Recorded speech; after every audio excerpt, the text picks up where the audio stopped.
Father Benedict was a public person, famous, right? And his public profile had various facets or dimensions to it. You know, through his books and his videos and his preaching, he exhibited a lot of spiritual wisdom that helped a lot of people. That was one aspect. Another aspect was his deep desire for reform in the church. For many years, he worked at a place called Trinity Retreat, where priests would come on retreat and for counseling and spiritual direction. And so he contributed to the church that way. But even, I think, more from my own perspective, you know, he was one of the founders of the Franciscan Friars of the Renewal. He saw the need for reform within religious life in the church. So that was another kind of aspect of his public persona. And as a zealous Franciscan, he had a real heart of compassion for those who were in need, especially the young. For many years, he worked at a home for orphan children called Children's Village in Dobbs Ferry, where later he was arrested, not at the village, but at the abortion clinic, as Chris was just saying. But that heart of compassion also is why we're all here today, because along with Chris, of course, he was co-founder of the Good Counsel homes. Many of us know all these different aspects to one degree or another of Father Benedict. But I would suspect the reason most of us are here is because of a personal connection at some point in our lives that we made with Father Benedict. Some either brief meeting or perhaps over a number of years, him getting to know us and us getting to know him. And I'll just share a couple of little brief stories, nothing very profound, but things that when I think of Father Benedict, this is what I remember. When I was a college student at Rutgers University, I was beginning to think maybe I had a vocation.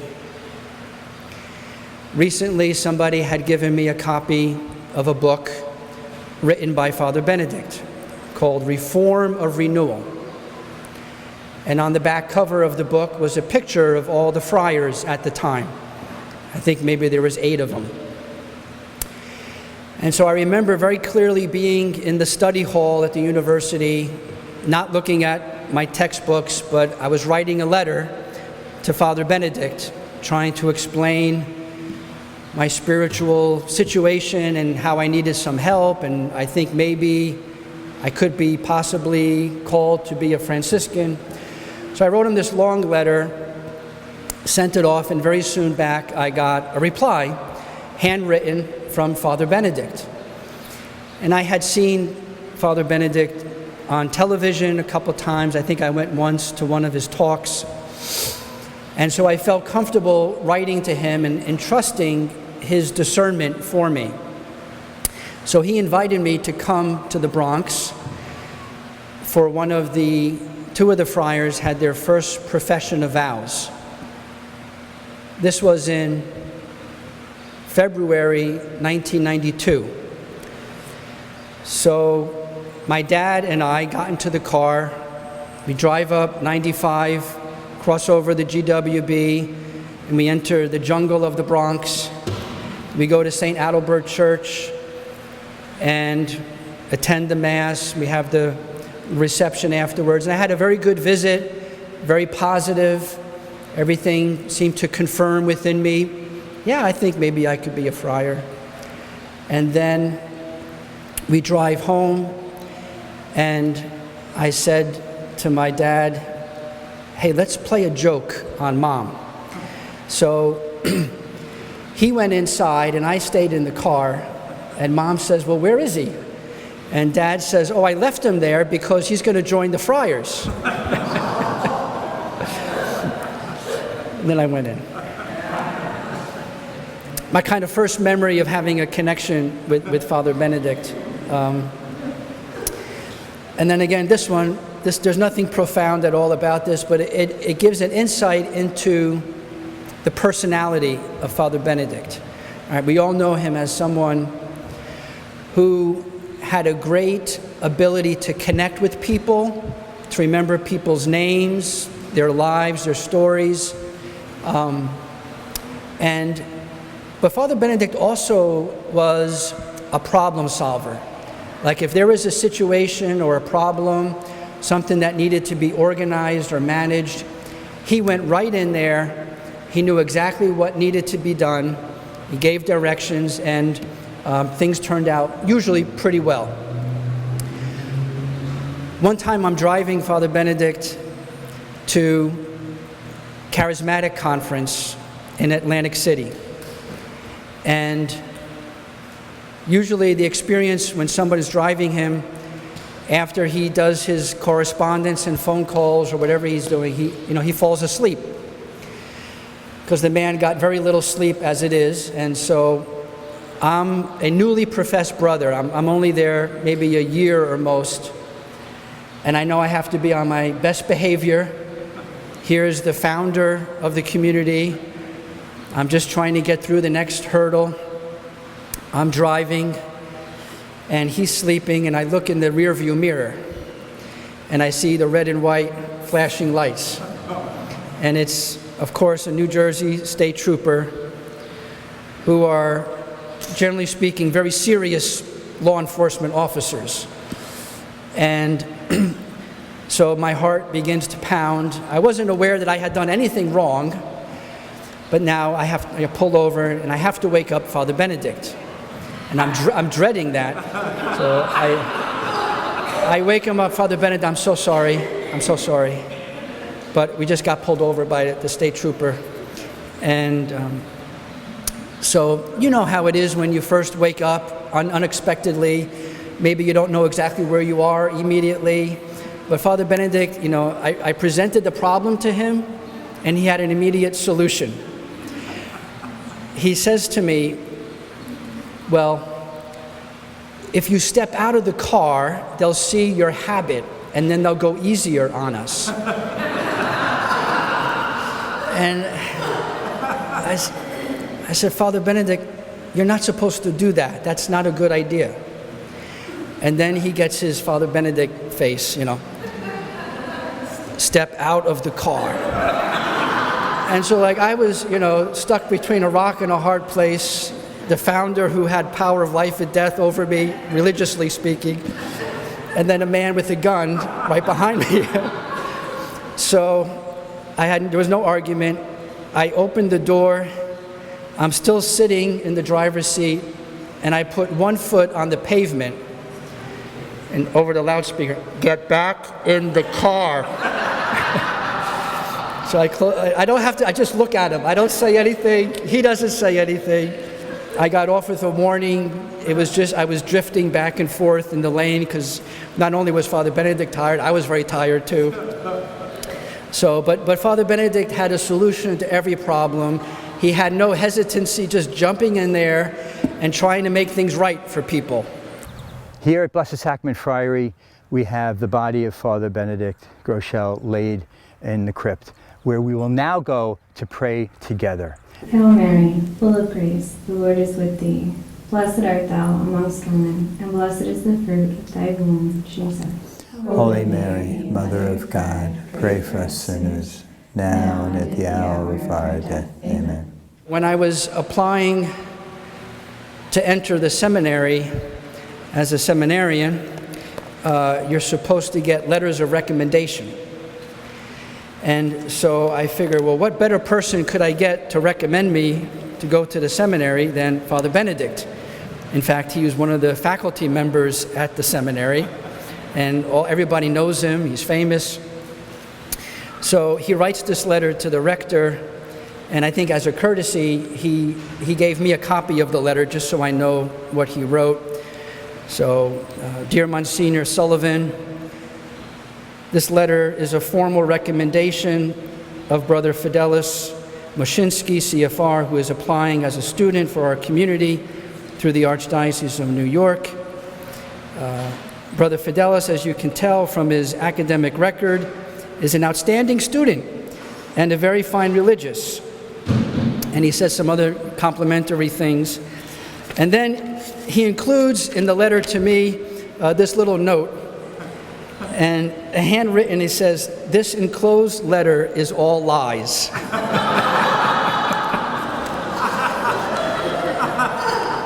And I suppose, Father Benedict never lost his sense of humor, and he was always able, to make us laugh. And I'll just finish with this last story, then Chris can come up. At the end of his life, I was taking care of him quite a bit. After his accident, he had a very difficult time with mobility. I'm traveling with him, and we had to get on this very little, tiny plane. The aisle was very narrow, and when you're traveling with Father Benedict in that time, he had different cushions to kind of make his seating comfortable, given his broken bones and everything. And then he also had the wheelchair, his bag, then I'm carrying his jacket, my bag.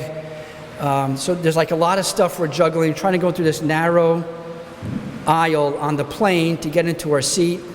He's continually bumping his elbow. He's in a lot of pain. He's grumbling, I'm grumbling.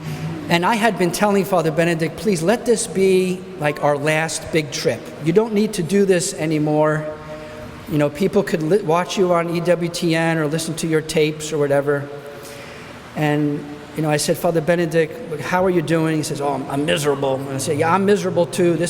Please, Father Benedict, remember how you feel right now the next time somebody calls and asks you, to travel to California or something. And he's, okay, yeah, all right. So we have beautiful retreat with some priests out in Michigan. We come back on the plane again, flying back, and he turns to me and he says, wasn't this a great trip? Okay, but my point in telling the story is he set aside the suffering for the spiritual value of the retreat and the people who came. And so he focused on what was good, what God was doing, what was positive, and he was able to overcome his own sufferings. I'm not at that point yet, but at least it's an example for us to follow. So I'll leave you with that, and Chris, if you'd like to speak. Father Fidelis, you remind me, after his accident, a car hit him, and he was in a comatose state, really between life and death for several months. He finally came back to New York to really continue his medical care and condition.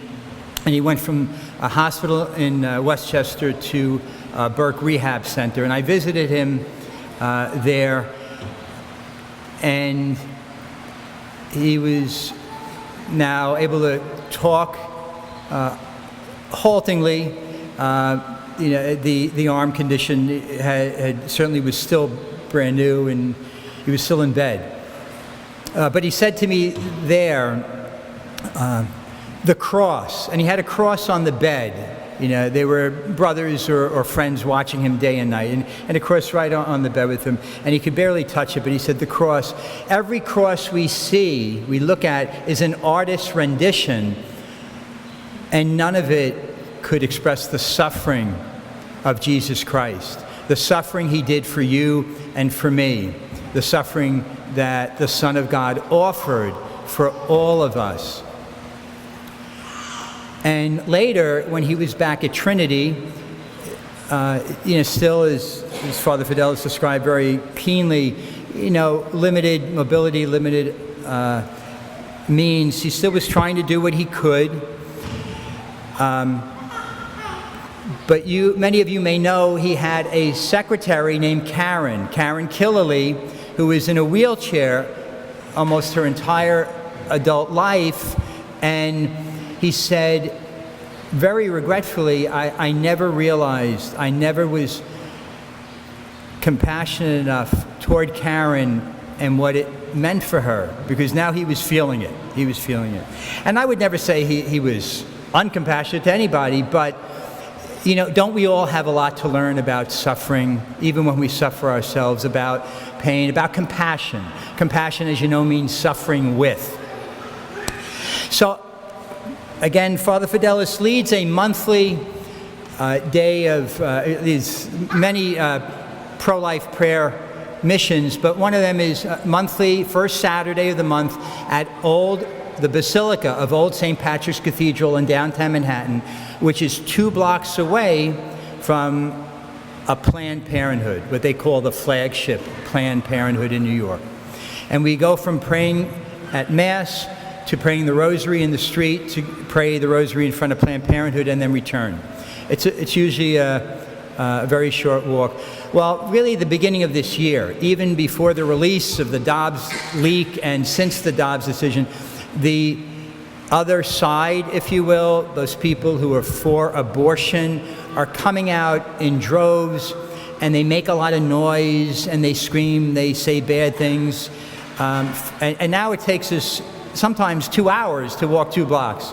We have police there, but the point I want to bring out are a couple of things. Thinking of how Father Benedict might view this. Now, he obviously isn't here to speak, but I'm going to take some liberties because psychologically, looking at the people who are yelling and screaming, and you've all seen it in the news, the people who are burning churches, writing graffiti, the anger, the angst, and even the so-called political leadership and cultural leadership, they're so vitriolic. I think Father Benedict would say, and I had him for a lot of psychological courses, I think he would say, what you are seeing is unrequited healing. And most, not all, not everyone, but most of those men and women have been involved directly with an abortion. And they, without healing from that pain, because they will say, no, it doesn't bother me, it was the best thing I ever did, without recognizing as a mother or a father that the life of their son or daughter was taken willingly, paid for. As Pope Francis says, having an abortion is hiring an assassin. I mean, there's nothing more literally true than that. And these people, they did it, there's pain there, they're suffering silently, and they don't want to talk about it. They certainly don't want to seek healing now. They can't, so they are angry. They are taking it out on Father, on you, on every. And so when you see somebody in that much pain, you really, when you think of it, can't help but want to pray for them. Now, if in your interactions with family and friends you run into someone who says, I had an abortion, I'm happy I did, whatever, it's always appropriate for you to say, I'm sorry. I'm sorry. And the response you might get back is, oh, I'm not sorry, I'm fine, you don't have to be sorry for me. No, you can say, I'm sorry because I know you lost a child, and I'm sorry because you may not feel it now, but it must hurt. And whatever they say after that, it doesn't matter. But I would ask you to say one more thing, besides I'm sorry, is please know God forgives. Please know God forgives. And I would even encourage you to say that in any conversation you can regarding abortion, because even for those who do not believe in God, there might be a time in this life when they feel regret or they turn to the Lord. As Bernard Nathanson, not only a notorious abortionist, but a mad genius abortionist who pushed abortion in New York before Roe v. Wade, who created the freestanding clinics and personally killed over 10,000 children, including his own children, and oversaw the destruction of 60,000 human beings. He sought God's mercy before he died. He came into the church, was baptized in the church, And as he was dying, his wife whispered into him, "God forgives you." And she's not Catholic, but I think God put her there to make sure that he knew God forgives, God has mercy. So say, God forgives. God can forgive even an abortion. And if you feel called to go out, and there are people, and it seems like there are more people who are, maybe only one or two, but they yell and scream louder in front of the abortion mill, as some of you here did today. You were at Montclair praying before the women go in, trying to dissuade them that they would not have an abortion. If you feel called to do that, and people are out there yelling and screaming, continue to pray, because your Hail Marys, maybe you have to say it silently because they're yelling so much, but God hears you. He hears you, and he knows you, and he loves you. And we really are calling others to conversion, and I think that's what Father Benedict would want us to do. We need to call others to conversion quietly, on the street, in our prayers, in our personal interactions. Whenever I run across a St. Augustine quote, I have to think of Father Benedict, because he really loved St. Augustine. And they had such, Father Benedict knew so much of Augustine by heart. And Augustine said this: God created us without our help, but he did not will to save us without us. So we all have an opportunity to work on our salvation together. And I think Father Benedict would want everyone to know not only that there's help for every pregnant woman in a crisis situation, not only at Good Counsel, but at the 230 maternity homes throughout the nation, the more than 3,000 pregnancy centers that are offering free help and care and material support, but also there's post-abortion help for men and women, and for siblings and grandparents, those in the families, those brothers and sisters who came along before or after that parent had an abortion. They suffer too, and we know that. We've known it for years, but now we have to talk about it to help the nation heal, to help our neighbors heal. These are our neighbors who are in great pain. And Good Counsel has the Lumina program, directed by Teresa Bonapartis. Again, Father Fidelis goes on these day and weekend retreats for men and for women to seek healing and help. But you don't have to be religious to begin that journey, because so many people are suffering silently because of the 63 million surgical abortions, which doesn't include all the medicine abortions, the pills, the patches, the IUDs, the so-called contraceptive pill, which really is an abortifacient. For those who realize what they've done, they're not going out in the street. They may feel very badly.